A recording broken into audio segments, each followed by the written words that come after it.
Part 2, Summertime Stomp. Chapter 8. It was the golden hour before sunset, and the bump, bump, bump of a pump barker reverberated over the face of the water. Nat McCulloch's father, barefoot and knee-deep among the reeds, leaned to the side to let a trail of tobacco-brewed saliva fall from his lips into the lake. Nat, watching from his old man's opposite side, also barefoot but more like hip-deep, turned and spat out a clear line. His aim was not as practiced as his father's, but it was the effort that counted. "They're smarter than they look," said Grant McCullough, pretending not to notice as his son wiped a string of stray spit from the butt end of his fishing rod. "You can't just hang the bait out in front of them. Gotta put on a show for the little buggers." Grant demonstrated this by giving his rod a series of quick twitches as he reeled. "Yes, sir," said Nat, pretending to be hearing this advice for the first time. Bump, bump, bump went the sound of the barker on the oil pump in the distance, produced by a hinged flapper device attached to the exhaust of the pump's engine. The noise didn't bother Nat. He was used to it. The hit-and-miss cadence of a barker system communicated the status of a pump to its engineer, who could tell just by the sound of the exhaust whether the engine was chugging along smoothly without resistance, pulling oil out of the ground and into its corresponding pipeline, or if it was laboring, which would indicate a loss of productivity. It was common for engineers to manipulate barkers to produce higher or lower pitches or varying time signatures that were, to the engineer's ears at least, as distinct as a songbird's melody. Even from a distance they could tell what pump they were hearing and how it was performing. Nat was so accustomed to hearing barkers echoing through the oil-rich valleys that he hardly noticed it. Certainly not enough to let it disrupt an evening of fishing with his dad. "Home field advantage is a heck of a thing," his father added. "Got to play by the fish's rules. We're visitors in their neighborhood, you know." Neighborhood. It was one of those words that Grant McCullough tended to say differently than the other fathers. The man had been only 3 years old when his family had immigrated to the United States. He usually spoke without any noticeable accent, but there were certain words that gave away his heritage in an instant. Neighborhood, which came out with an unnaturally long first syllable, happened to be one of them. Another, coincidentally, was the word oil, which he imbued with an oddly dull and clipped pronunciation, making it sound more like old. And seeing as Grant McCullough had lived most of his life in the oil region, working at the Germania Oil Well Supply Company along Rock Oil Creek, there were plenty of opportunities for him to showcase this verbal quirk. "You know, your ma's been wondering what's had you so excitable these past few days," said Grant McCullough. "She thinks it's your birthday, but your da knows better." Nat looked up at his father, and his father looked down at him. His curly dark hair was much like Nat's, albeit receded into a horseshoe pattern around his sunburned forehead. Grant winked at his son and said, "It's that Gideon Rust." Nat smiled sheepishly. "Yes, sir," he said. "Little wonder," said Grant. "Poppy Hart said he doubts there's a single piece of old Gid Rust's sheet music in his shop that hasn't had your fingers on it. If I were a rich man, maybe we could have gone to see him at the Derrick Theater tomorrow, you and me." "Maybe if he comes back again sometime we can," Nat offered. "Maybe in a few years." "A few years?" said Grant. No, I've heard you blowing that horn of yours. God, if he comes back in a few years, you're bound to be touring with him the way you can play." The suggestion made Nat smile so hard that it turned into a laugh, the kind of childish, unrestrained laugh that even he had noticed was getting rarer on his lips these days. "Maybe," said Nat, cranking his reel but paying little attention to his fishing. He forgot to put on a show for the little buggers, but Grant didn't call him out on it. "Maybe. Yeah, maybe I really could." "Hell, if your granddog could come to this country with nothing but the clothes on his back and faith in the good Lord, and in 5 years be driving locomotives from here to New York City and back, what can't you do? You've already got the faith, and the clothes, and a trumpet to boot, or a cornet, I know there's a difference. Any case, you're 2 steps ahead and not even 10 years old." This time, Nat smiled so hard it hurt. Grant McCullough was a hard man and fiercely uncompromising when it came to matters of principle. But he was just as fierce in his expressions of love, understated though they tended to be. He was not a hugger, but for young Nat, encouragement from his da was never lacking. "You think so?" said Nat. "You think I could really get good enough to—" Nat's question was interrupted by a noise from behind them, the sound of a dry twig snapping underfoot. Nat and his father turned toward the sound and were met by the sight of the very thing that Grant McCullough always came to this particular remote fishing spot to avoid. A warden of the Fish and Boat Commission of the Commonwealth of Pennsylvania. Grant McCullough scratched at his jaw and, in the same motion, used his hand to partially cover his mouth as he mumbled under his breath so that only Nat could hear. "Oh, Jiminy damn Christmas." Then, at full volume, "You came to steal my secret honey hole there, Sam?" "Depends," said Sam McClintock. "Anything biting?" "Just the black flies," said Grant. "Boy, they are bad today, aren't they?" Sam replied amiably, swatting at the cloud of them that hovered in front of his face. "Bad as hell," agreed Grant. "Wouldn't mind a rain shower to get rid of them, but God knows if that's bound to happen any time soon." "Yeah," said Sam. "Sure enough been one dry summer." "Sure enough," said Grant. Then Grant returned to his fishing, as if Sam were no longer there. Young Nat watched Sam McClintock for a moment. He knew him from around town, but he had never seen him in uniform before. Until today, he and his father had managed to avoid that sight. The shirt and pants were beige, but the spotless, wide-brimmed hat, sort of beveled on the top, was a darker brown. The embroidered keystone symbol on his shoulder appeared to Nat as unassailable at that moment as a 5-star general's stripes, never mind the silver badge pinned to his breast pocket.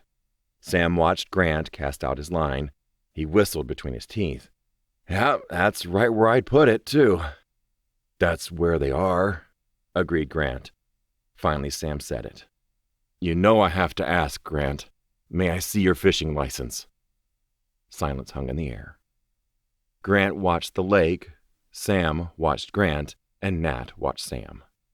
"You know, we're out here to celebrate my son's birthday," said Grant. "He's 10 years old on Saturday. I can't get much time off work, but I thought a quiet evening of fishing might be a nice early present." Sam nodded at Nat, or vaguely toward him anyway. "Happy birthday, son," he said. Nat, who had not moved, managed to say, "Thank you, sir." Silence again. "I remember the summer when you and I turned 10 years old, Sam," said Grant. "Seem to remember your da taking us for trout at French Creek. That was a good year, don't you think?" "Need to see your fishing license, Grant," said Sam. "Yep," said Grant. "Yeah," said Sam. Until now, Grant's attention had been on the lake exclusively. From Nat's position, he could see that his father's face was blank. Grant looked down at Nat. "Cast your line, son," he said. "They aren't likely to jump into your pocket." "Yes, sir," Nat said, and made a half-hearted cast. "Grant," said Sam. "It's in my shirt pocket," said Grant. He twitched his rod a bit, putting on a show for the little buggers, as it were. "But you won't get me to step away from this spot. Not now. Got a good feeling about this cast. You know how it is." Grant kept watching the lake as he spoke. Only Nat saw Sam McClintock close his eyes and shake his head with an expression that looked like heartache, as if he were committing himself to a grim task ahead and regretting it already. "I know how it is, all right," sighed Sam, and he stepped forward. As Sam came toward them, tromping through the tall reeds and wading into the water, Nat found himself unable to look away from the revolver on the warden's hip. "God's sakes, boy," said Grant. "Pay attention or you'll hit that snag there." Nat, in spite of everything, had the presence of mind to heed his father's instruction and pull his line so that the bait skirted the edge of the dark shape in the water, an old fallen limb along the shore that had stolen a dozen or more of Grant McCulloch's hooks on aquatic safaris past. Sam stepped up directly beside Grant within arm's reach of him. Grant, however, only had eyes for the lake. "I've got to see it, Grant," said Sam. "It's nothing personal, it's just how it is." Grant shrugged. "I guess if you've got to see it, you've got to see it. Left breast pocket. Go ahead." For the second time, Sam shook his head in frustration. Then he reached for Grant's pocket. Somehow, Grant McCulloch's expression still did not change, even as he threw his hip to the side and removed his right hand from his fishing rod. At the same instant that Grant's hip bumped Sam in the stomach, his right hand clamped around the scruff of Sam's shirt collar. Sam, thrown off balance by the hip check, went down on both knees in the shallows and was still trying to reach for Grant's pocket, not yet comprehending what was happening to him, as Grant leaned sideways and, putting his full weight into it, shoved Sam McClintock's head down under the water with one hand. With his free hand, Grant held his fishing rod out to Nat. "Son, hold this for a minute, will you?" he said. Bubbles were erupting from the water around Grant's submerged hand, and Sam's arms flailed in the air as Nat dumbly accepted the fishing rod. Nat checked the tautness of the line, knowing that his father would never let him forget it if he got a bite and wasn't paying attention. Grant held Sam underwater a few seconds longer. Then he pulled him up. Sam McClintock, coughing and gasping for breath, looked up at Grant McCulloch with eyes as wide as silver dollars. His warden's hat floated upside down in the water beside him like a boat, with a sharp fold in its previously perfect brim. "Judas Priest, Grant," Sam sputtered. "You realize you just assaulted an officer of the law?" "If you weren't fixing to be assaulted," said Grant patiently, "you wouldn't have interrupted my boy's fishing trip with his birthday present," I said. "Wouldn't your father be ashamed of you, Sam?" Birthday. Another one of those words where the barest hint of an accent could be heard creeping into Grant McCulloch's speech, and all the more pronounced in a moment of temper. It sounded more like birthday. Before Sam could answer Grant's question one way or the other, he was pushed back under. Again, the water boiled. Again, Sam's arms flailed, his hands now slapping the surface of the lake like a pair of smallmouth bass putting up a worthy fight. Grant didn't hold him under long, but when he let him up, it was only for a split second, so the man could catch his breath before he promptly dunked him under again. The third time was the longest of all, long enough that Nat began to grow concerned by the steady stream of bubbles. Bump, bump, bump, went the sound of the pump barker in the distance. Finally, Grant pulled Sam's head out of the water, grabbed him by both shoulders to stand him up straight, and gave him such a shove that Sam fell over backward and landed ass first in the soupy mud along the drought-low banks of the lake. "Now, let that be a lesson to you," Grant said. Sam coughed and sputtered. "Dang it, Grant," he said. But he sounded to Nat more like a little brother bested at backyard wrestling than an officer of the law. After a few failed attempts to stand, Sam finally gained his feet. When he did, Grant was holding his hat out for him. "Sam," said Grant calmly, "if you want to make a fuss over something as silly as a fishing license, then come and talk to me on a day I'm not with my boy. Then I'll show it to you, and we can have ourselves a civil conversation. Like men. Get me?" Sam balled his hands into fists, then snatched his hat back. "You must be every bit as cracked as your old man was, and more," he shouted. "And a good day to you, officer," said Grant. Nat was still staring at the revolver on Sam's hip as his father took his fishing rod back. "Nat," chided Grant, "you've got a bite." Nat felt the tap, tap, tap of his line and managed to regain his wits and start reeling. But he was still watching Sam McClintock, who stood there, staring at Grant's back, sopping wet, fuming, trying to decide what to do. Finally, Sam muttered, "Oh, the hell with you," and tromped off the way he'd come.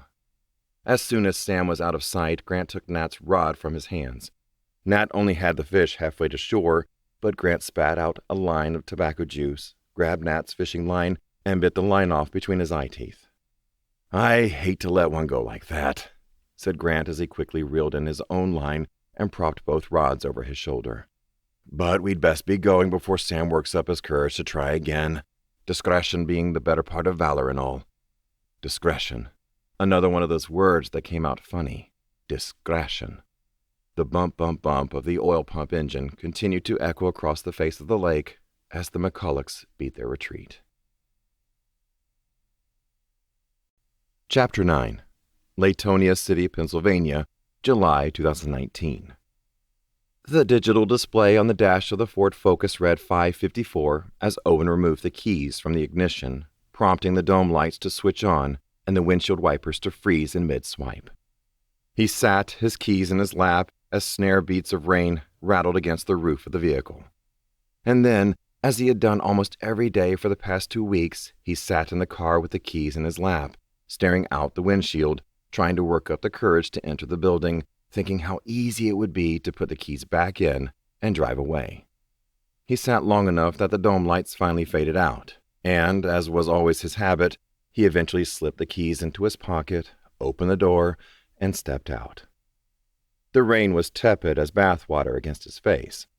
He hadn't thought to bring an umbrella, so he grabbed the light Columbia jacket he kept in the back seat of the Focus and held it up over his head as he crossed the parking lot, doing his best to savor his final few moments of freedom before entering those doors. He still didn't know why Morning Herald was hyphenated, but 2 weeks into his new job was long enough for the bitter irony of his work schedule to have sunk in. He had enjoyed his career as an archaeological field technician, but the demands of traveling 5 days a week and the resulting turbulence in his relationship with Kayla had nearly destroyed their marriage. He'd quit so he could spend more time with her, and yet today he had seen her for a grand total of 1 hour. And Emma he had seen for about 2. Working the 6 to midnight shift was turning out to be more taxing than he'd anticipated. That morning, after getting to bed at 2 a.m. the previous night, he had gotten up with Kayla and Emma to help with the frantic 6 a.m. to 7 a.m. rush and to see them out the door. After that, he'd gone back to bed for a while, but he never slept very well during the day. He'd woken up around 11 to a text from Kayla, apologetically informing him that she had to stay late at work, and would he be able to pick Emma up from Ruth Lee's at 4 and fix dinner. And also, if he had time, they needed stamps. Fast forward to 4:30, with Emma watching a TV show from the front row seat of her high chair, and Owen neatly arranging a row of frozen chicken fingers on a plate for the microwave, while the water boiled for the macaroni and cheese, the extent of his culinary prowess. Kayla had gotten home just in time to trade places with Owen so he could throw on fresh clothes and hurry out the door. He would get home tonight at about 1 a.m. again. He would change out of his work clothes, get something to eat, and stand in the doorway to Emma's room for a while, watching her little tummy rise and fall as she lay in her crib. He would brush his teeth and crawl under the covers beside Kayla, trying not to wake her up. And then he would lie awake in bed for a while, secretly hoping that Emma would wake up so he would have to rock her back to sleep, maybe out on the front porch. He missed getting to do that every night. And tomorrow morning, around 6 a.m., it would start all over again. Don't forget why you took the job to begin with, thought Owen as he reached the front door. The benefits, the health insurance, and the steady paycheck, even as small as it was, for the family. He pushed through the front door and made a perfunctory attempt to wipe his damp shoes off on the thin black rug that resembled the floor mat of a minivan. His shoes squeaked against the marble mosaic of the great keystone as he crossed the lobby. He blinked hard, trying to shake off the haze. How was he this tired before work even started? Not since his first week back from Iraq had he slept this poorly. But he'd actually had a relatively easy time of that compared to some of his friends. People adjusted differently. He was lucky enough to be one of the ones who'd had trouble sleeping, instead of one of the ones who'd dug foxholes in their backyards, or drank themselves to death in the literal sense. At the main desk, Felicia was packing up, getting ready to leave for the night. "Hope you brought an umbrella," said Owen. Felicia raised a short umbrella, it appeared to be in the pattern of a ladybug, and used it to favor him with a salute. "Too bad nobody warned you." Owen looked down at his rain-spattered khaki pants and polo shirt and shrugged. He hadn't yet adopted the kind of shorts and t-shirt vacationer's outfit that Dave Albaugh seemed so fond of wearing to work. Felicia leaned forward over her desk and lowered her voice. "Just a warning. You might want to try to steer clear of May." "Uh-oh," said Owen. "Why?" Felicia, who was a mother of 2, wore very dark lipstick and eyeliner and had some of the longest hair Owen had ever seen, tilted her head to the side and scrunched up her almost black lips in what could only be described as a look of pity. as if addressing a boy who'd just struck out his first time at bat. "She might be over it by now," Felicia whispered. "But this morning, May was pretty pissed about the edits to the Chamber of Commerce write-up." "You're kidding," said Owen. "I barely changed a thing in that one." Except to correct her errors and save her from looking stupid, he thought. But that part never got noticed. "Maybe I misunderstood," Felicia said in a tone that said she knew she had certainly not misunderstood. "What I heard was her telling Dave, well, it was something like, he takes too many liberties, he's only supposed to be a proofer, and if he wants to be a writer, he can go back to his blogs. Or, something like that." Owen rubbed his eyes again. He was usually in the building longer than 10 seconds before things like this started happening. Felicia, whose hair was not only very, very long, but also happened to be colored in that trendy, undefinable shade that seemed to vary from silver to almost purple in some places, shrugged. "Sorry," she said, "but I wanted to give you a heads up." "Thank you, I appreciate it," he said. He threw a glance at the clock that hung above reception. "Do you think maybe she'd forget about it if I hid in the bathroom until she went home?" "You could try, but I've known May to yell through the door." Owen blinked, slightly alarmed to realize that Felicia did not appear to be joking. "I don't want to hold you up, but I have to ask," said Felicia. "They keep calling you Mr. Archaeologist? Is that what you actually did before you came here?" Owen nodded. "That is what I actually did. I was living in Ohio at the time, working for an environmental consulting firm." "Wow," said Felicia. "So you were, digging up dinosaur bones and stuff?" "That's paleontology. Archaeology is about artifacts, stuff associated with humans." "Oh, so the pyramids in Egypt, like Indiana Jones." "That's archaeology," agreed Owen, although I never personally got to go digging around in any pyramids. With the company I worked for, it was mostly compliance work. Let's say a new natural gas pipeline was being put in somewhere. By law, a cultural resource survey had to be conducted to ensure that no potential archaeological sites would be damaged or destroyed. Unfortunately, a lot of times if we did find something cool, the company would just reroute the pipeline to avoid it, rather than have to fund an entire excavation. There was a lot of that in southern Pennsylvania and the West Virginia Panhandle because of the Marcellus Shale. Felicia was still nodding enthusiastically, but Owen could tell he was losing her. So he added, "So yeah, like Indiana Jones. Except instead of old ruins, it's the deep woods somewhere in West Virginia, and instead of Nazis, it's ticks." Felicia leaned forward a bit, causing her very long purplish hair to brush the surface of the desk as she whispered, "So, no judgment? But what are you doing here?" Owen wasn't sure if Felicia meant here as in the newspaper or here as in back home in Latonia City. Either way, the answer was the same. "It just didn't really work out," he said. "I'd better go get clocked in. Drive safe out there, and have a good night." Felicia smiled. "I'll try to do both." Owen's workplace was one cubicle in a room of 6 cubicles below the same sort of age-stained drop ceiling as the one in the lobby. After a few polite hellos to his co-workers, he took his place at his desk. So far, he hadn't done much to personalize his workspace except for adding a couple of pictures of Kayla and Emma. But he had begun clipping out articles that interested him, most of the ones that had anything to do with history, and pinning them to the corkboard mounted on the inner wall of his cubicle. "You're not clocked in yet," he thought. "Still time to escape. Just get up and drive home. See how long it takes someone to notice you're gone." But he didn't do that. He turned on his computer and he clocked in. He really was grateful to have this job, but the truth was the gig wasn't turning out quite as advertised. Dave Albaugh's proposed initiative to hire Owen as the central cog in a new, dedicated copy desk had gone nowhere so far. Instead, Owen was spending only about 25% of his work hours copy editing, 25% typesetting, and 50% filling ad space with preset logos and images. In other aspects, however, Dave had been true to his word. The pay was every bit as poor as he'd promised. Owen leaned back in his chair, scanning the room. No sign of May Bauman yet. May, more than any of the other staff writers, was religious, compulsive even, about reading every word of every one of her articles. exactly as they appeared in print every day.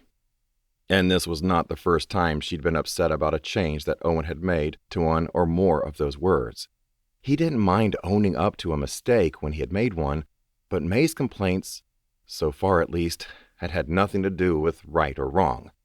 On just his third day on the job, she had called him out in front of the entire staff to explain that by removing an extraneous comma to correct a perceived mistake, he had created an ambiguity in the text that had altered her intended meaning to the extent that her journalistic voice had been undermined. To have heard her talk about it, you'd have thought it was a report on the Bay of Pigs invasion instead of a 2-paragraph piece on the referendum to build a new playground at the top of Polish Hill. But what made it so much worse was how she did this without so much as even raising her voice, without getting nasty or unpleasant whatsoever, preferring instead to dole out her wrath with a patronizing, toothy grin and no small degree of snark. Gun to his head, Owen would have been forced to admit that there had been 1 or 2 times when he'd intentionally altered her meaning, because there were times when, frankly, May's words overstepped the bounds of reporting and became editorializing. And at a paper that had functioned without a dedicated copy desk for years, she was used to operating unchecked and having the final say. No one called her out when her articles strayed from fact reporting and became essays that bordered on opinion pieces. To Owen, this was an obvious problem, as her words didn't just inform the citizens of Seneca County, but also influenced their perspectives.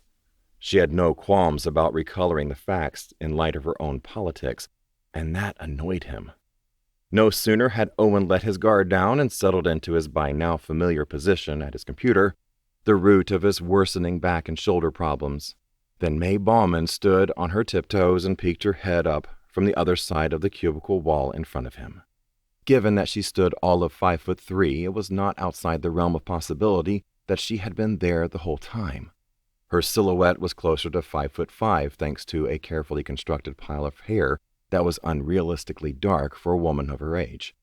"Good evening, Mr. Archaeologist," said May cheerfully. That wide, toothy grin was on her face again. Mr. Archaeologist. Dave had been calling him that since day one. He'd meant no harm by it. On the contrary, Dave seemed genuinely interested in Owen's past vocation and asked him about it quite often. But when May called him that, it felt somehow less harmless. It bore the same sort of connotation that had been thrown his way one summer, when he'd done some roofing for a local contractor between his freshman and sophomore years of college, when the older guys on the crew had referred to him as college boy. It was a sort of nickname you couldn't exactly protest, given that it was factually accurate. But the way they said it, with the same inflection one might reserve for a title like Candy Ass or Nancy Boy, made it clear that they were doing more than listing his credentials. And while Owen didn't get precisely the same impression from May when she called him Mr. Archaeologist, the intention was similarly transparent: to take him down a peg. "Evening, May," Owen returned. He figured he might as well get comfortable, so he leaned back in his chair and folded his hands over his stomach. There would be small talk before the hammer fell. There always was. "How's the weather out there?" she asked. Before he could answer, she pointed to his head and added, "Must be coming down pretty hard." Owen patted his damp hair. The jacket over his head had only helped a little. "Yeah, it's picking up. Be careful on your drive home." "Ah, you're sweet. You'd better put on a fresh pot of coffee because it looks like you've got your work cut out for you tonight. A lot of copy that needs proofing, and a lot of ad space that needs filling." She grinned all the wider. Her teeth were tobacco-stained but large and perfectly straight. It was really quite something. Owen shrugged. "Hard work is its own reward, or someone once told me. I think they might have been full of it." "Oh, stop it. You're bad," said May. "Well, I'd better leave you alone and let you get to your work. And oh, before I forget, I wanted to talk to you about that chamber write-up." "Okay," said Owen. "Was there a problem?" "No, not at all," she said innocently. "No problems. I wanted to tell you that you did very good work on it." "Oh, thank you. I didn't have to do much, honestly. It was already so well written." Thank you as well," said May. "As you said, hard work is its own reward, but it's still nice to get noticed sometimes. Some of the work we do can almost feel a bit thankless, but what we do informs and empowers public opinion. It's critical work, really." And then, as abruptly as the windshield wipers of a Ford Focus freezing in place as the keys are pulled from the ignition, her grin disappeared. "Every word is critical, Owen," she said, staring at him. "Every word." Owen got the impression that her look was supposed to make him squirm. Instead, he just smiled and replied, "It's a good thing I'm here, then." May's grin returned, but the noise she made in her throat was anything but friendly. And seriously, that hair was just too dark to fool anyone. Felicia's silver and purple hair was more convincing. You know, there's something about you, Mr. McCullough," May said when she recovered. "You're still so new to this job, but I feel as if I already know you so well. I can't quite put my finger on why that is, but it intrigues me." She reached over his cubicle wall and tapped his corkboard with one long fingernail, where he'd tacked the history articles that interested him and a few on this day pieces, old articles pulled from the archives as curiosities. "Maybe I can manage to dig something up that'll interest you," she said. "I hope you will have a wonderful, wonderful night." "You too," said Owen. And with that, May Bauman turned and strode off, heels clacking against the floor. A moment later, the door to Dave Albaugh's office swung open, and Dave wandered out with a half-eaten turkey sandwich in his hand and a dab of mustard clinging to his goatee. He paused a moment outside his door, surveying the cubicles from behind his wire-rimmed glasses. His eyes stopped on Owen. "Evening, Mr. Archaeologist," he said. "Keep up the good work." Owen smiled, nodded, and turned his attention to his computer. Chapter 10. Owen woke up to the smell of chicken and gravy. He rolled over, carrying a portion of the fitted sheet with him, and shrugged it off in annoyance. For a moment, he couldn't remember if it was morning or evening. That was what his days were like now. But the chicken and gravy aroma was a clue. As good as dinner smelled, it still took him several minutes to summon the willpower to get out of bed. And as he lay there, listening to the sounds of spoons against pots and a cartoon playing in the background, for some reason all he could think about was the fact that he hadn't spoken to his father since that night in the hospital 3 weeks ago. In all that time, not a word had been exchanged between them. It was true that there were a great many things he and his father didn't see eye to eye on. They'd had their share of arguments in the past, but there had been no disagreements this time. No real reason for Owen to have not reached out to his father, and no real reason for his father to have not tried to contact him. And no reason was perhaps the saddest reason so far. "I haven't even told him about the house yet." He decided he would text his mom and see if they were busy this weekend. Golfing was probably all his dad had planned anyway. Owen would show up uninvited if he had to. Finally, Owen pushed himself out of bed, groaning at a pain in his neck that radiated down through his upper back. It was amazing that hours sitting at a desk doing practically nothing could put you in so much pain. But May hadn't been joking about him having his work cut out for him last night. It had turned out to be his biggest workload yet. It had been 2 a.m. by the time he'd gotten home, and at least 3:30 a.m. before he'd managed to fall asleep. As usual, he had gotten up with the girls to start the day. Ideally, he then would have slept through the morning, but for some reason he hadn't been able to sleep. Instead, he'd spent some time doing chores around the quiet, empty house alone. And after lunch, he had managed to collapse on the bed and squeeze in a couple of hours of sleep before Kayla got home with Emma. All in all, the schedule he was keeping didn't feel much like a schedule at all.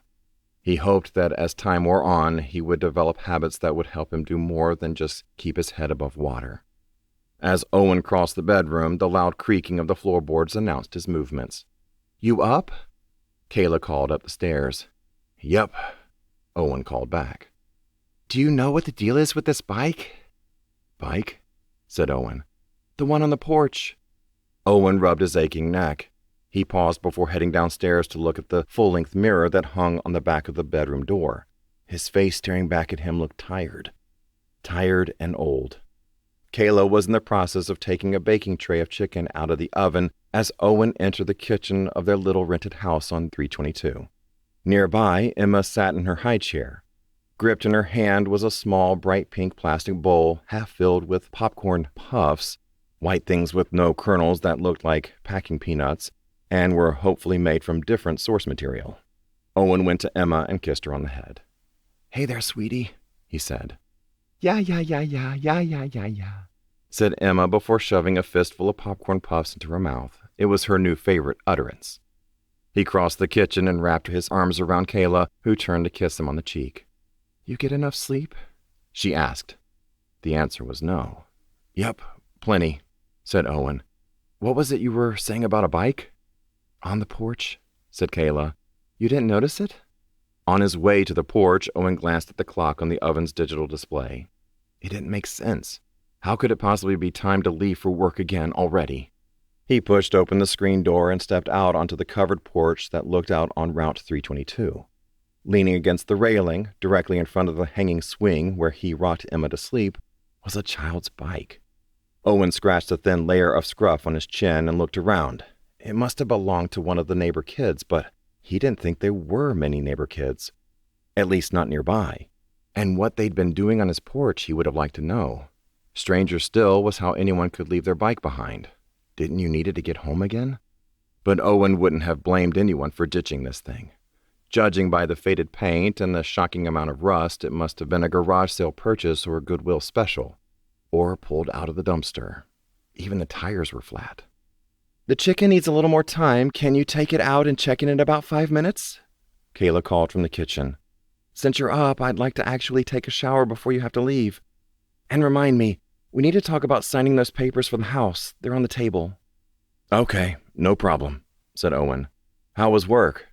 But she didn't hear him. And by the time he re-entered the kitchen, she was upstairs.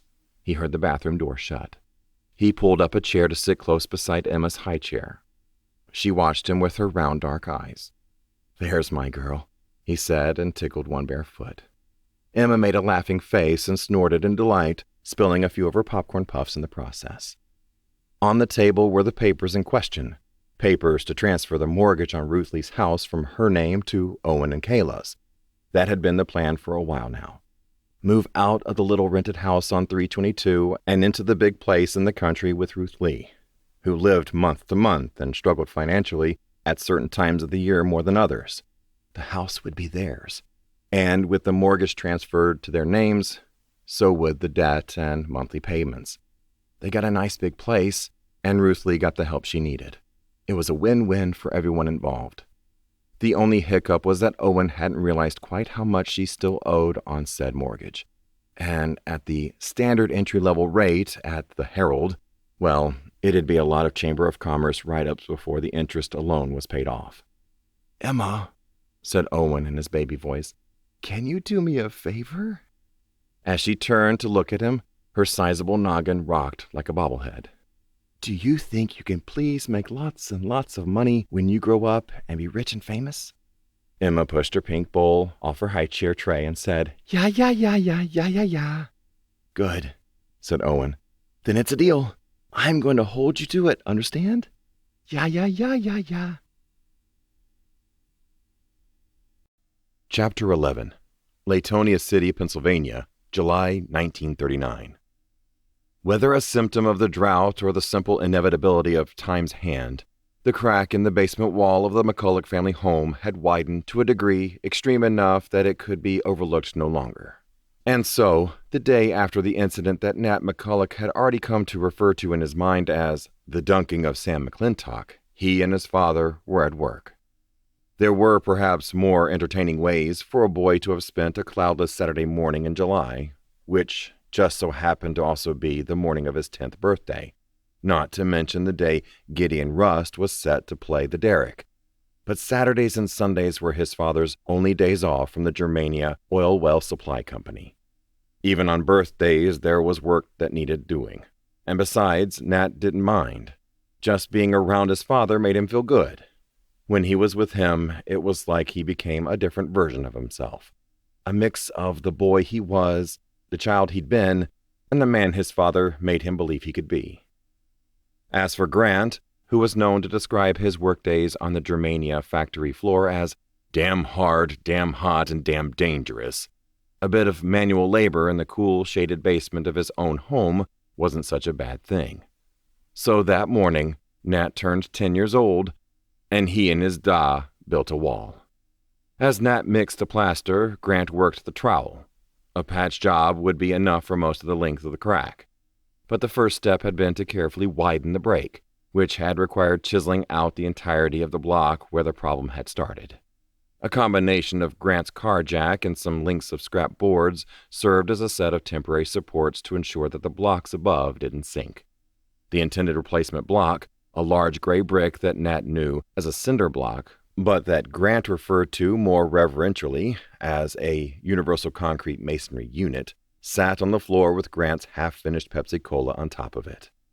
Grant took a drink of the Pepsi-Cola, swallowed, then turned and spat a stream of tobacco juice into a nearby metal pail. How he could keep the two substances straight in his mouth and know which to expectorate and which to imbibe, Nat would never understand.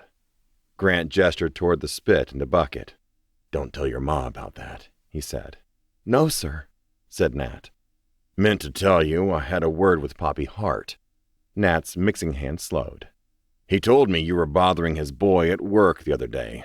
Said he overheard you whispering like you was about to pull off a heist. He thought it had something to do with Gid the Great, old Gid Rust." Now Nat's mixing hand stopped. Grant went on. "That adds up," I says to Poppy. "My boy's been doing just about nothing but playing that horn you sold him, blowing us to wake the dead and get them stepping the Charleston." He turned his full attention on Nat now. "Can't say I blame you.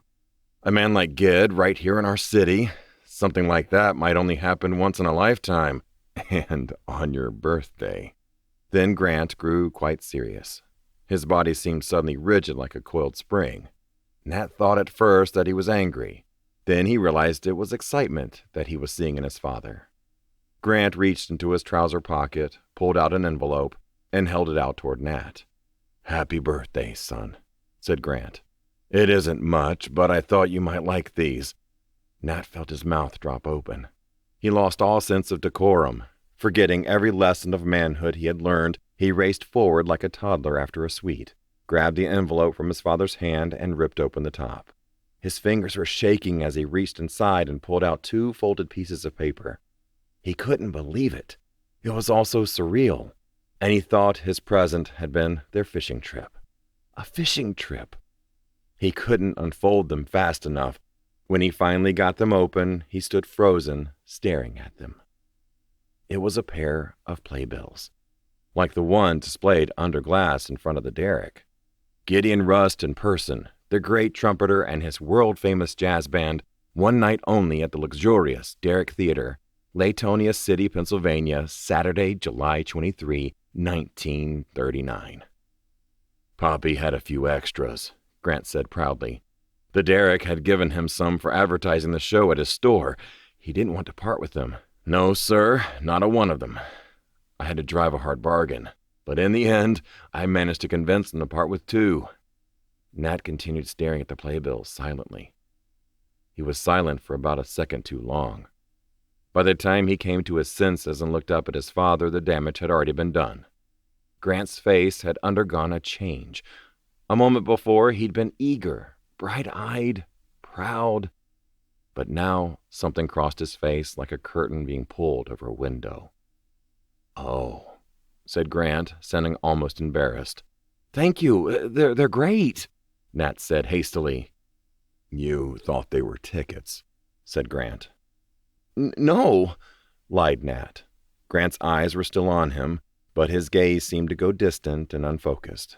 His horseshoe-shaped hairline shifted half a centimeter downward as the muscles in his jaw relaxed, and the last traces of his smile shrank into a flat, narrow line.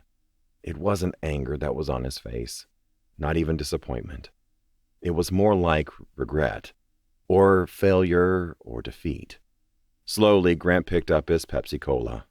He brushed off the top of the cinder block, also known as a universal concrete masonry unit, and sat down, using it as a stool, staring blankly at the floor.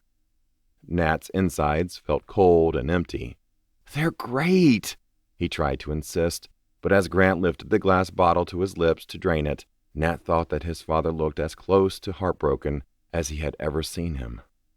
Grant swished the drink around in his mouth, swallowed, then dug the tobacco out of the inside of his cheek with a finger and tapped his hand against the rim of the bucket to dispose of it. "Didn't mean to get your hopes up," he finally said, with a throat that sounded dry despite having just taken a sip. "I see now how that must have looked. I didn't think of that. It wasn't fair of me. I just thought these might look neat in your room. Maybe tacked to the corner where you keep your horn. I don't know." Nat looked at the playbills in his hand and realized he loved them more than any gift he had ever received. He wasn't disappointed. He just misunderstood and gotten a little too excited. What had he been thinking? The McCulloughs didn't have the kind of money it took to afford tickets to a Saturday night theater show. Nat knew that. He'd just forgotten for a second, forgotten that there was barely enough money to keep him and his sisters in clothes that fit. Not enough money to hire somebody to fix the basement wall properly. Not even enough for a fishing license. He'd only forgotten for a second, but a second was all it had taken to wound his father. Now his old man was just sitting there, and Nat didn't know what to say. He had always been taught to never be ashamed, but looking at his father right now, sitting on that cinder block, Nat couldn't help but think that it looked an awful lot like shame on Grant McCullough's face. He wanted to tell him how much he loved this gift, but he suddenly feared that if he opened his mouth to try to say anything, he might cry. But worse than that, worse than anything that Nat had experienced in his life so far, his father looked almost as if he might cry. "All right," said Grant, as if deciding on something. He stood up from his seated position, making the kind of noise in the back of his throat that fathers make when standing up from seated positions, and turned his Pepsi-Cola bottle over. A small trickle fell out.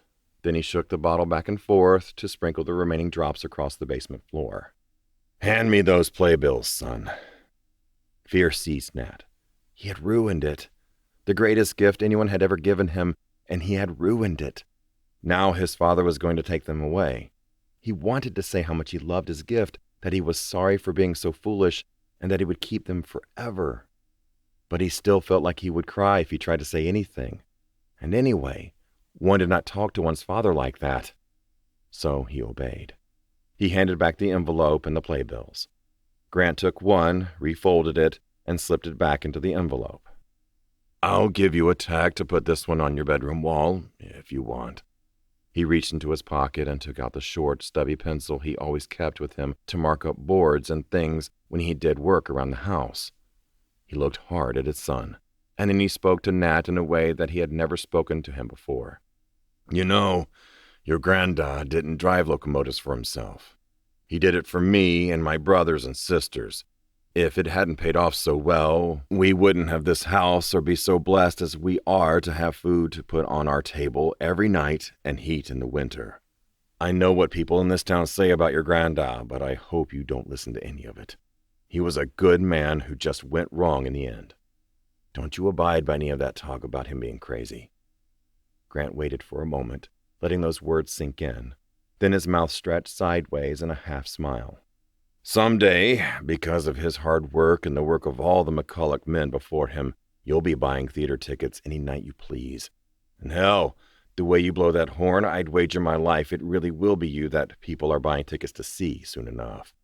And after you make the big time, if you ever come back to find little old Latonia City, you'll have to buy a ticket for your dear Da, so that the first derrick show this old worker gets to see," it came out as old worker, the way Grant pronounced it, "will be to see Nathaniel McCulloch, Nat the Great, and his hot jazz band opening for Gid Rust, live and in person." Nat still felt like he might cry, but for entirely different reasons. His Da always knew what he needed to hear to feel better, but who was around to make him feel better when he needed it? Nat had never thought about that before. "Now, you take this other one," said Grant, holding out the second playbill and his stubby pencil, "and you put it in writing."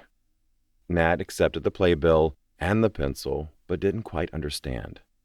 "Your future," said Grant. "What you plan to do. Write down what you're going to do on that playbill right there. Only you and the Lord need to know what you write, but whatever it is you're going to do, put it into words, exactly what you'll do.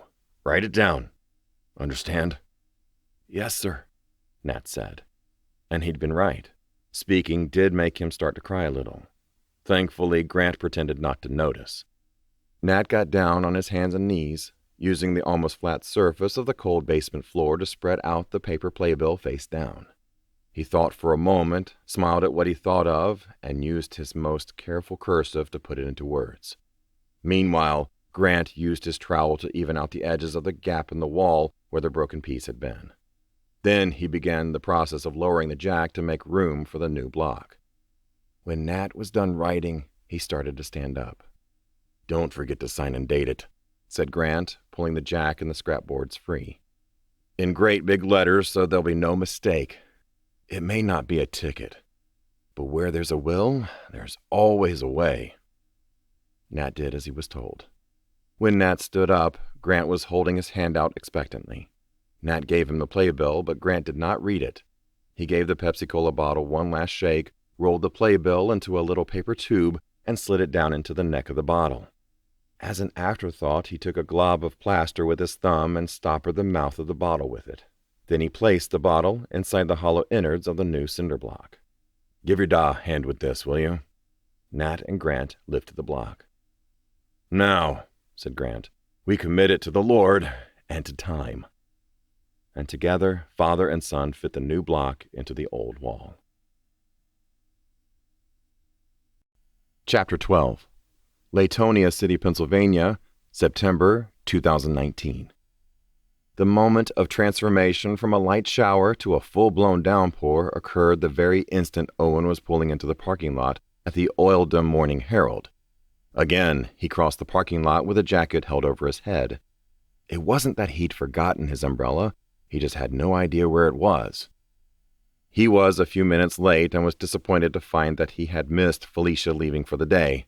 It wasn't uncommon for her to duck out early on Fridays to get a little extra time with her kids, and Dave didn't mind.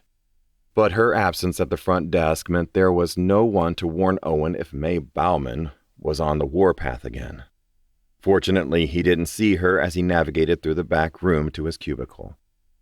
Now, 2 months into the job, Owen had decorated his workplace with quite a few photos. Plus, some of his co-workers had noticed his habit of clipping articles of historical interest, and they would sometimes set old write-ups aside for him, many of which were unearthed from the Herald's extensive archive during research for the On This Day section of the paper. He had learned a lot about the local area as a result.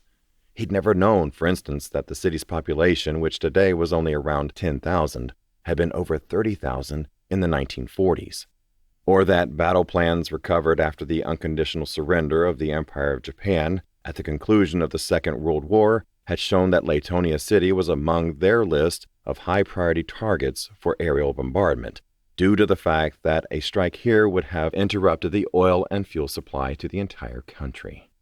He'd never known that Rock Oil Creek had been so named because there were places where oil seeped up from the ground as naturally and freely as spring water, at times so vigorously that it created a black skim that nearly covered the waterway's surface.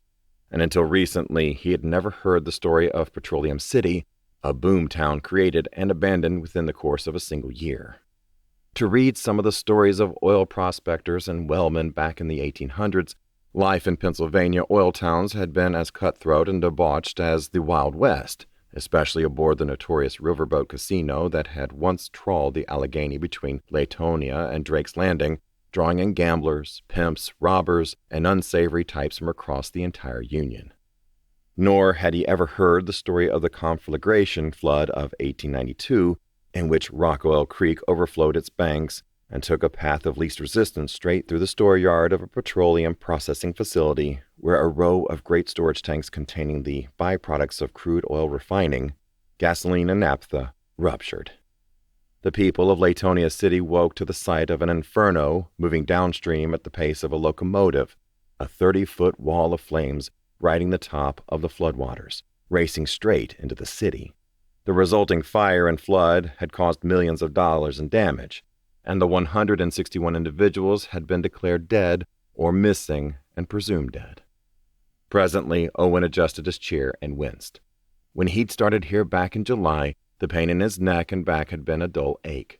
Now, it was a radiating, sharp pain that at times was so bad he found it difficult to concentrate. He reached into his desk drawer and pulled out a bottle of ibuprofen, which had become as much a staple of his daily routine as his cup of coffee.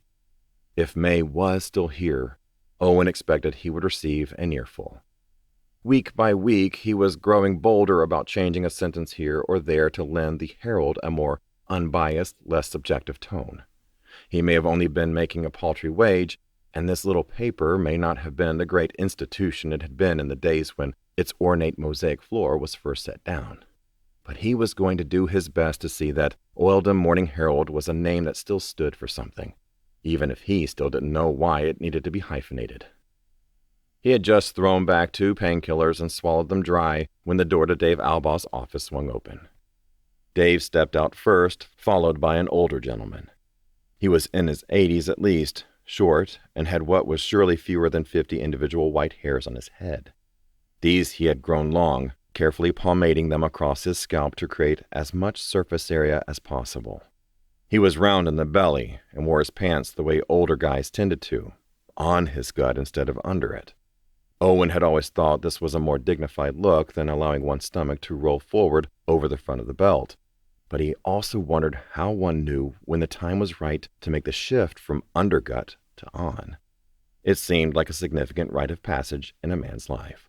Something was said between the 2 men, something that apparently had to do with Dave's shirt, because he looked down and wiped at his collar with the palm of his hand.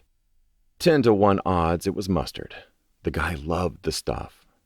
Then the older man gave Dave a good-natured clap on the back, and he shuffled off. When he was gone, Dave noticed Owen. But instead of a good-natured Mr. Archaeologist greeting or a wave, Dave seemed to sigh. He smiled a flat smile at Owen, nodded once to him, and walked back into his office. "Huh," said Owen. It wasn't uncommon for an exchange with Dave Albaugh to feel awkward, but for Dave to be aware of the awkwardness, that was odd. "Hey, Owen." Owen turned, wincing yet again at his neck pain. Standing behind him was a short, middle-aged man. He wore a blue ball cap with no logo, with 2 masses of unkempt hair sprouting from beneath either side of the brim. His name was Dave White, the paper's dedicated photographer, though he sometimes served other roles.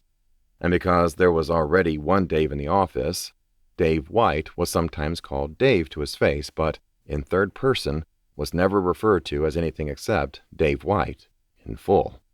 Uttered quickly, as it usually was, it came out more like a 2-syllable given name. Dave White. "Hi, Dave," said Owen. "Hey," said Dave White. He was a quiet man with a reedy voice whose shirts were commonly coated in a thin layer of ginger cat hair. "You doing okay?" he asked. Owen blinked. "Yes." "Okay, good," said Dave White.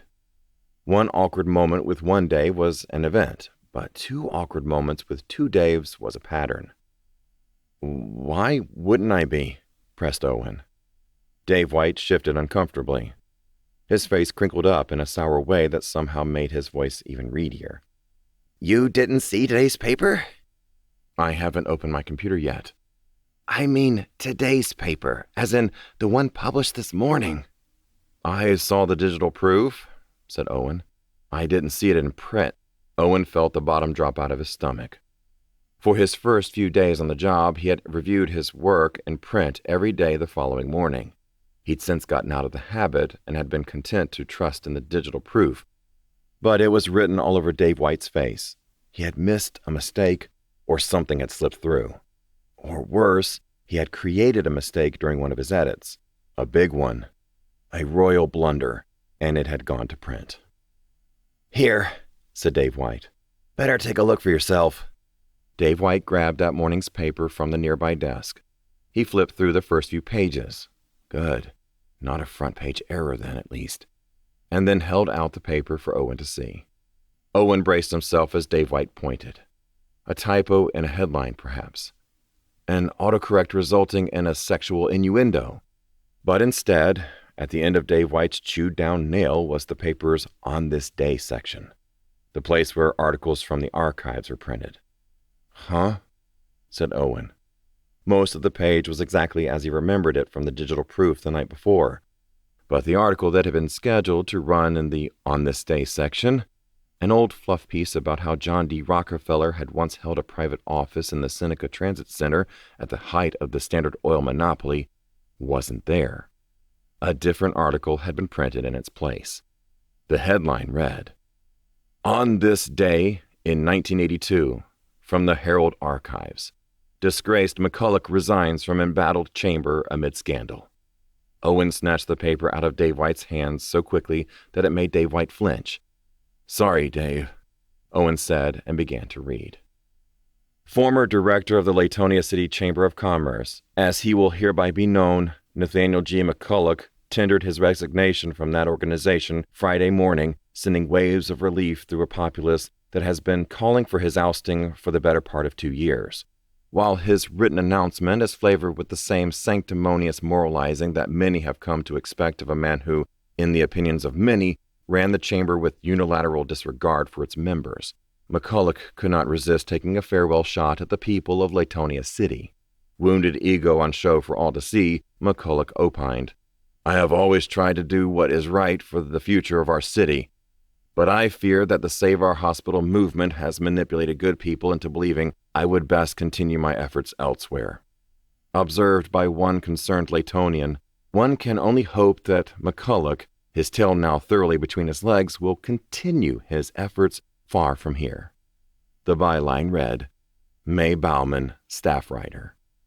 Somehow, Owen managed not to indulge his first instinct and crush the paper into the smallest possible ball. A good thing, too, for a quick look around proved that several other employees had taken notice of the interaction between Owen and Dave White and were watching him.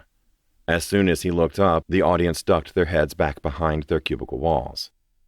"Maybe I can manage to dig something up that'll interest you," May had said. There was no reason for this little write-up to have made the On This Day section, no reason other than to spite Owen. When Dave Albaugh had learned that Owen was Nathaniel McCullough's grandson, his response had been to tell Owen a story. True or not, it didn't matter. About Nat sneaking into the Derrick Theater. But someone like May was more interested in salting old wounds, determined not to let Nat's checkered past go. And she wasn't alone either. Even decades after the fact, there were still people in this town with strong convictions about the hospital situation and the role that Owen's late grandfather had played in it. "Sorry," said Dave White. "I didn't realize you hadn't seen it."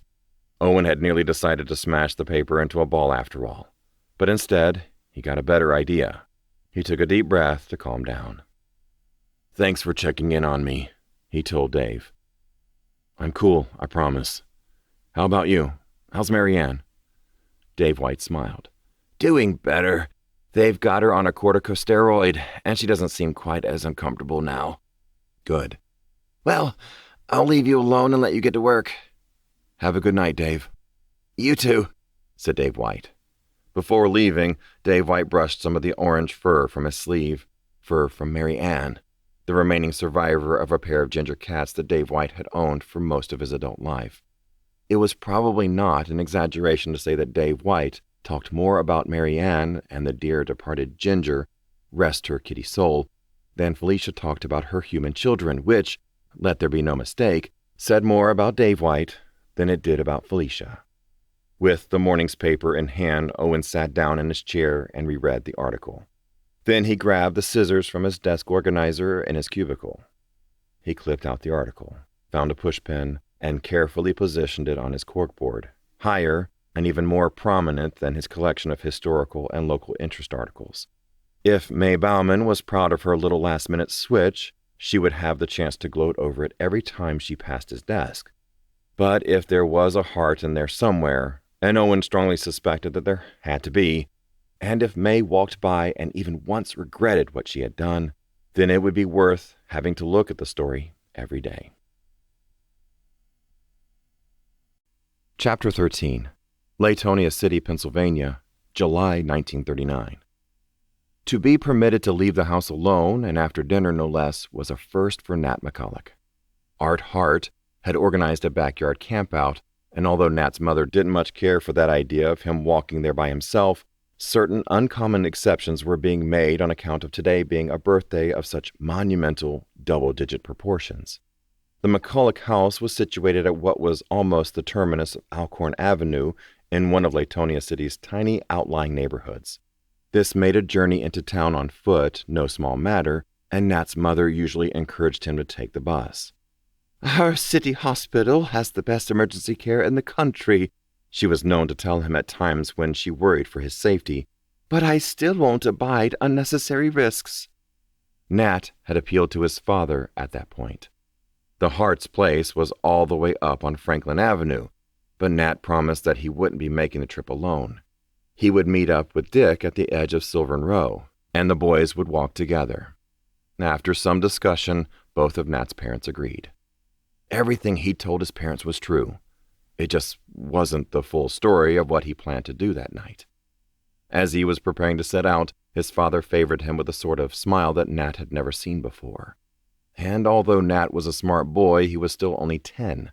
The world and its people were painted in colors from a finite palette.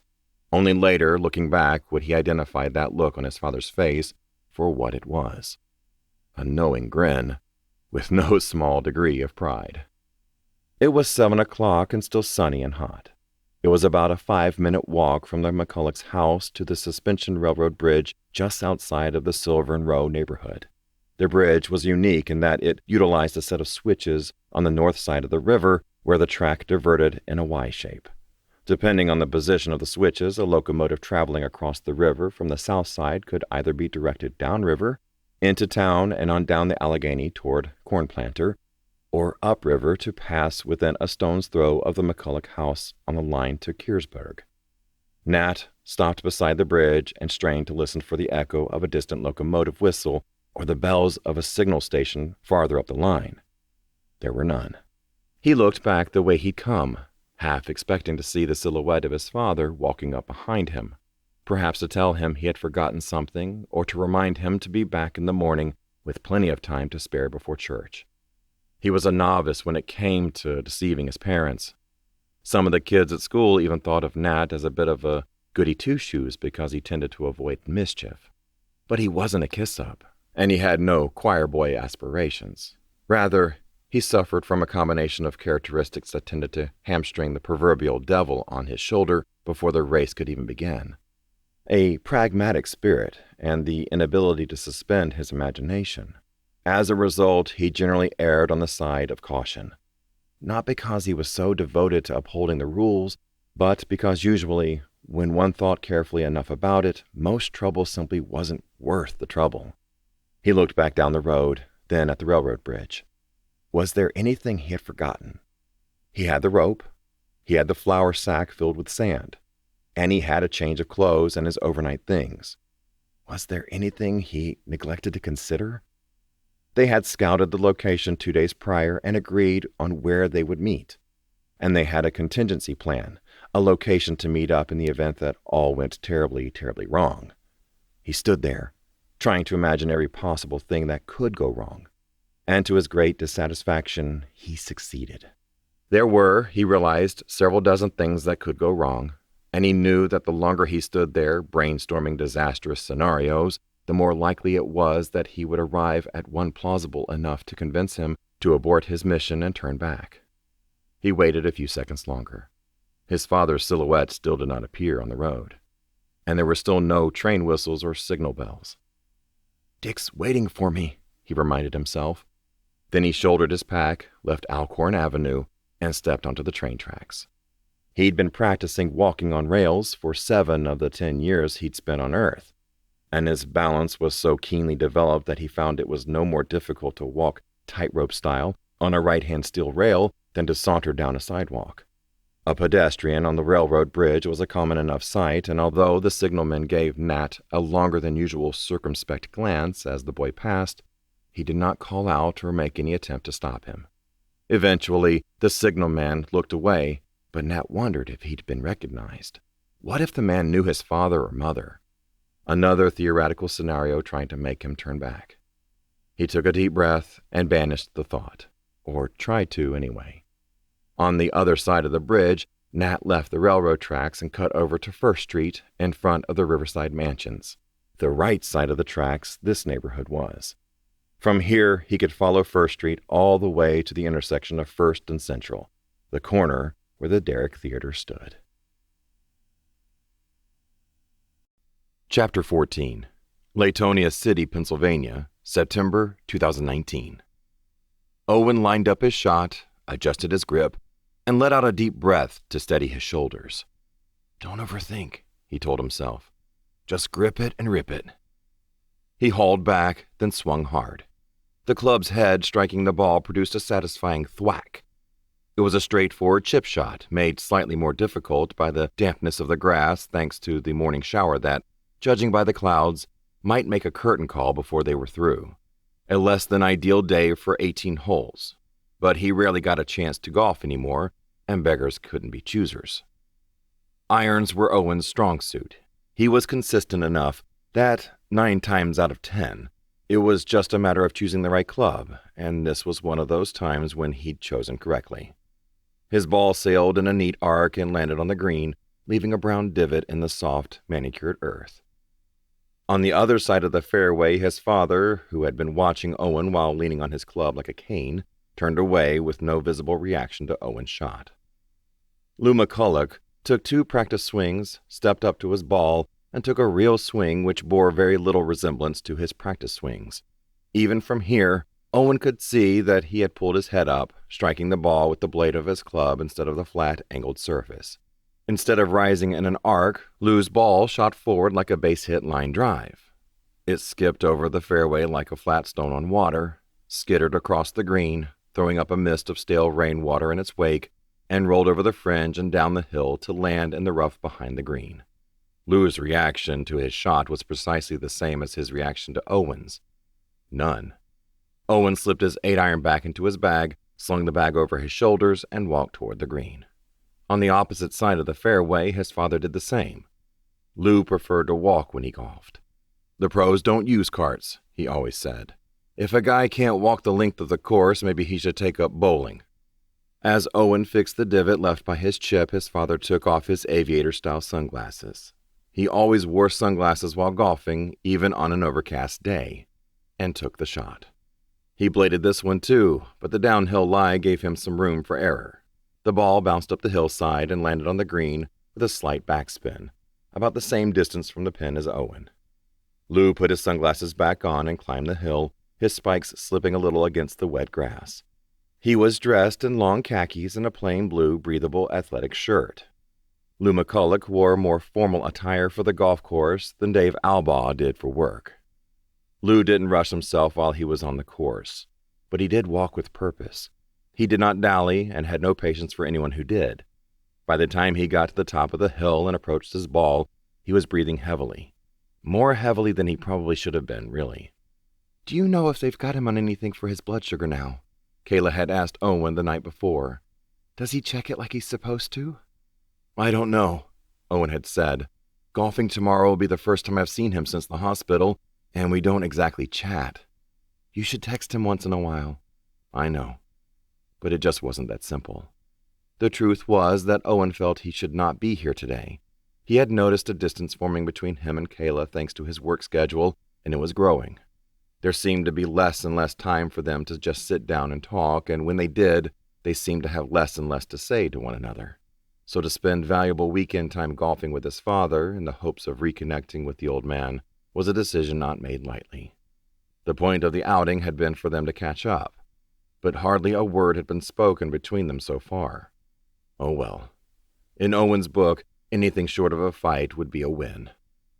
Silently, Lou McCullough took his putt, and silently he missed. Lou had always been athletic. He'd been a talented ball player back in the day, or so everyone always said. But baseball wasn't exactly a lifetime sport. When it came to golf, Lou was not so good. Not so good at all. For a start, his form was too much like a batter at the plate. He swung with a hard, quick turn of the hips, with elbows straight and arms extended like he was swinging for the fences. It gave him a consistently long tee shot that tended to go anywhere but straight. And his short game, it was cringeworthy. But he still golfed almost every weekend, weather permitting. Whether or not he had someone to golf with was irrelevant. He was just as happy to go out on his own. He'd even coached the golf team for a few years at the high school where he taught. The poor kids. In a slight breach of etiquette, albeit a forgivable one, Lou decided to finish up and tap his ball in rather than marking his position and letting Owen take his shot from farther out. He came up short by 2 inches. "Close enough," said Owen. Lou picked up his ball wordlessly and stepped back. Owen couldn't think of anyone who spent more time doing something they were so bad at. He didn't even seem to particularly enjoy himself, but there was a possible explanation for his devotion to the game. Lou's father, Owen's grandfather, Nathaniel McCulloch, had died of a heart attack on a golf course, alone.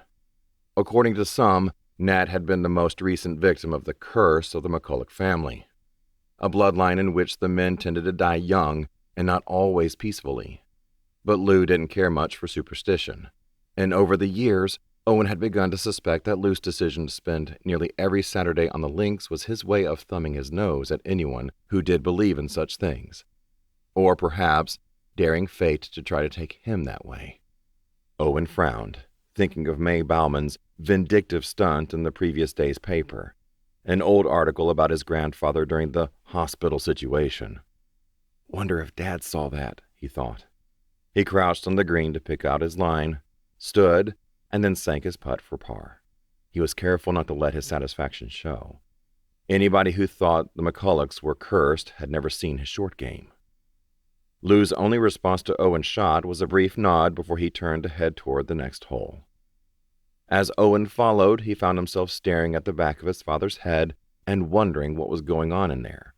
In doing so, it struck him how gray his father's hair was. When he pictured his dad, the image that came to mind was a man with the same dark, almost black, thick curly hair he'd had when Owen had been a kid. But an objective analysis showed that the gray hairs vastly outnumbered the black ones. At the hole 13 tee blocks, Lou stepped aside and waited for Owen to take his shot. But Owen decided that the silence between them had gone on long enough. "Mom mentioned something about a problem at the house," he said. "Water damage?" Lou nodded. "From all the rain we've had, but that's Grandpa's house for you." No matter how long Lou and Deb McCulloch lived in that house on Silvern Row, it would always be Grandpa's house. Owen hadn't grown up in it. They'd lived out in Corn Planter for most of his childhood. It was later that Lou and Deb moved into Grandpa McCulloch's old home. Lou seemed to have a love-hate sort of relationship with the place. "Well," said Owen, "if you need any help." Lou only nodded. Owen stepped up to the tee blocks and had to remind himself to relax his shoulders before he took a swing. Not his best shot of the day, but not terrible. "I was meaning to tell you," he said casually as he plucked his tee out of the ground. "Kayla and I are moving out of the house on 322. Lou, who had his 5-wood in one hand and his ball in the other, cocked his head to the side a bit, but didn't take the bait. He waited for Owen to explain himself. "We've been talking about it for a long time," said Owen, "and we've decided to move into Ruth Lee's place." "No kidding," said Lou. It was difficult to gauge his reaction, if any, through his sunglasses. "Yeah," said Owen. "That place has always been too much house for her, really. It'll be perfect for all of us, though." "So she's staying. You're moving in with her?" "Yep, it seems like the right move, especially for Emma as she gets older. It's very private, practically no traffic out there. She'll have a big backyard for playing and catching fireflies, or lightning bugs. I always loved doing that when I was little, remember?" Lou's face warmed with a smile. "Yeah, I always liked that too." Lou stepped up to the tee blocks. The rain was starting again, just a light mist. It didn't seem to bother him as he sent a scorcher dead center down the fairway. It surpassed Owen's drive by a good 50 yards. Owen whistled. "That'll do," he said. Lou declined to comment on it. "Ruth Lee's been in that house a long time," he said. "I assume she owns it free and clear by now." Owen scratched his neck. "Not exactly. We'll be taking over the payments on her mortgage." Lou frowned. "She went through some rough times," Owen said. You know, after Kayla's dad passed away, she actually had to refinance at one point, which extended the term of the loan. This time, Lou's feelings on the matter were anything but unclear. He stared at Owen for a moment, then shook his head. I mean, that's part of the deal, though, Owen said. We need a bigger place. She needs help. It's kind of a win-win. Have you signed anything yet? Said Lou. Yes, we just need to meet with the people from the bank and finalize things. Lou sighed, slung his bag over his shoulders, and started off down the fairway. Owen hesitated. He knew his father, and he knew himself. He knew that if he let it go and didn't press the issue, the conversation would be over and they could agree on an unspoken disagreement. But he didn't let it go. You don't think we should do it, Owen said, grabbing his bag and hurrying to catch up. Doesn't matter what I think, said Lou. You're adults. You can do what you want. Right, agreed Owen. But you don't think we should? No, I do not. Why? For one thing, it's not an either-or situation. Meaning? Putting the house in your name is a mistake. You lose your chance at the benefits that come with being a first-time home buyer if you put your name on the paper. You could easily move in as planned and pay her mortgage without putting your name on any documents. The living arrangement isn't the problem. It's that once the house is in your name, you're stuck with an obligation that you can't get rid of, saddled with a property that you're going to have a hell of a time selling if you ever decide you want something more modern. And besides that, the place is dated. It's probably got wiring from the 50s. It's a fire trap. And you're telling me my granddaughter's going to be living there. So no, I do not think it's a good idea. There are other options out there for people like Ruth Lee. Have you looked into a life-tenant arrangement? Owen, now tasked with fielding a good deal more objections than he'd bargained for, only managed to say, "What's that?" "I'll take that as a no," said Lou. "Little late for that anyway. It'll be all right. You and Kayla both have steady jobs. I'm sure you won't have any trouble paying the mortgage off." "Yeah, well, I'm quitting the paper," said Owen. The words just came out. He hadn't meant to say them, hadn't even given the idea serious thought yet. Lou stopped walking in the middle of the fairway, forcing Owen to stop as well. The rain was getting harder. Lou turned to stare at him from behind his aviators. "What?" Lou said. It didn't sound like a question, more like a demand. Owen shook his head, venting his frustration in a sharp breath. "The job isn't what they advertised. The hours are killing me. I never see Kayla and Emma. I make next to nothing. And did you see what they put in the paper yesterday?" "I saw it," Lou said. "So what?" "That Bauman woman published it just to get under my skin," said Owen. "I see it worked. Somebody hurt your feelings, so you're going to quit your job over it?" "It's not just that. Stuff like that happens every day." "And how long did it take you to find steady work the last time you quit your job because you didn't like it?" Owen felt his nostrils flare. "You don't announce that you're taking on a mortgage in one breath and quit your job in the next. Sorry the work doesn't thrill you, but that doesn't mean your responsibilities go away. There are certain things you give up for yourself for the sake of your obligations. Believe it or not, being an art teacher in Latonia City, Pennsylvania was not my first choice in life either. But I did it for the sake of the people who depended on me." Maybe Owen should have felt grateful that his father was opening up. Instead, he just felt angry. "Well, speaking as an obligation, sorry for messing up your life," he said. Lou threw a sidelong glance at him. "That is not what I meant." And he continued walking. "When you're right," Owen said. "Family. What an annoyance, huh?" He could see Lou's jaw muscles tighten beneath his skin, but his voice remained low and even as he said, "Let's just drop it, all right?" Then something occurred to Owen.